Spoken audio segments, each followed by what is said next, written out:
to this elevator pitch. This is a pitch on multimedia online feedback, and it's suggesting that there would be many advantages in moving to a university-wide use of multimedia online feedback. This presupposes that student work should be submitted in its authored form, so work that is already electronically produced should be submitted in that way.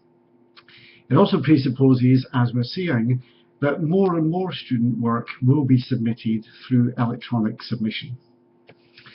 I'd like very briefly to go through the main advantages of multimedia online feedback, and first of all, the benefits for students. These benefits will be recognised by those of you who are already using Grademark with Turnitin or Camtasia. Benefits for students then. First of all, and obviously, students can access their feedback whenever and wherever.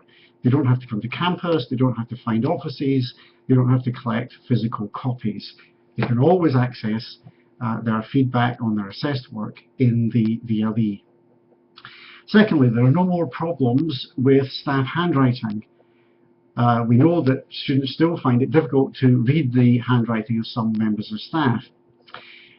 This will also be a more professional approach. Just as we expect our students to produce professionally typed work, so our feedback will match that.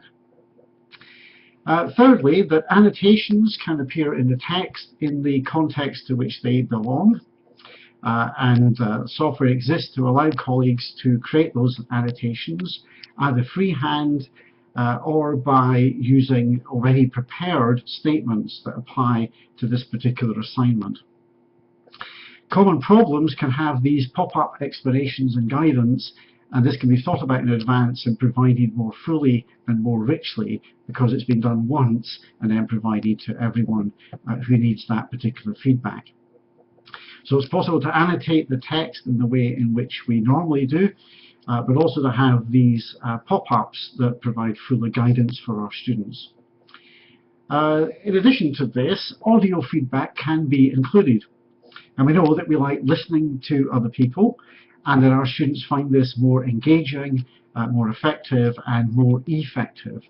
Just in the same way that you're listening to this, and hopefully it's a bit more interesting than reading lots of text. Audio feedback can provide fuller feedback, and there is some evidence that audio feedback typically includes more use of examples. Audio feedback is more engaging. It's also more efficient. I can say to you now much more in the same space of time than I could if I was typing the text to you. In addition to this, video feedback can be included, and again that's more personal as a way of communication with our students. In addition to this, common problems can be identified by using the learning analytics that allow us to analyse the common issues that time and again we're commenting on in student work, and that can be used in whole class discussions. And then lastly, students are more likely to go back to their feedback and use it in future assessments if it's in the VLE. So those are some quite powerful examples of benefits for our students. Benefits for teaching and administrative staff. Well, clearly it eliminates the transfer, the management, and the return of large amounts of paper. And we all know that there are many things that can go wrong in that process. Secondly, it will either enable colleagues to provide fuller, richer feedback in less time, once they become practiced at this, or it will provide richer, fuller feedback in the same amount of time. But either way, there will be a gain for colleagues in terms of the value that's produced by their work. This approach may also enable anonymous marking with personalised feedback, and those are two important things that we're trying to achieve.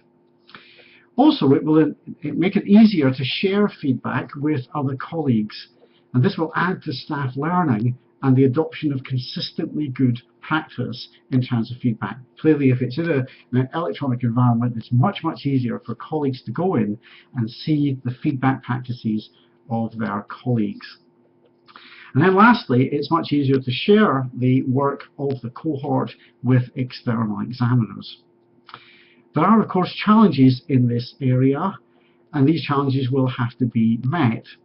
There is, though, a very useful report from the University of Huddersfield, which had quite a long trial on multimedia feedback, online feedback, and in that case, most of the difficulties that were anticipated either turned out to be not so great as people thought, and were quickly resolved, or there were in fact solutions that could be found to more difficult issues. So there will be challenges about staff development, there will be challenges about the kit, the machines, the workstations that staff use, and we need to provide staff with appropriate screens, etc. So there are some issues to be faced there. We'll need to invest in the appropriate workstations, hardware and software. Nevertheless, there are many advantages to multimedia online feedback.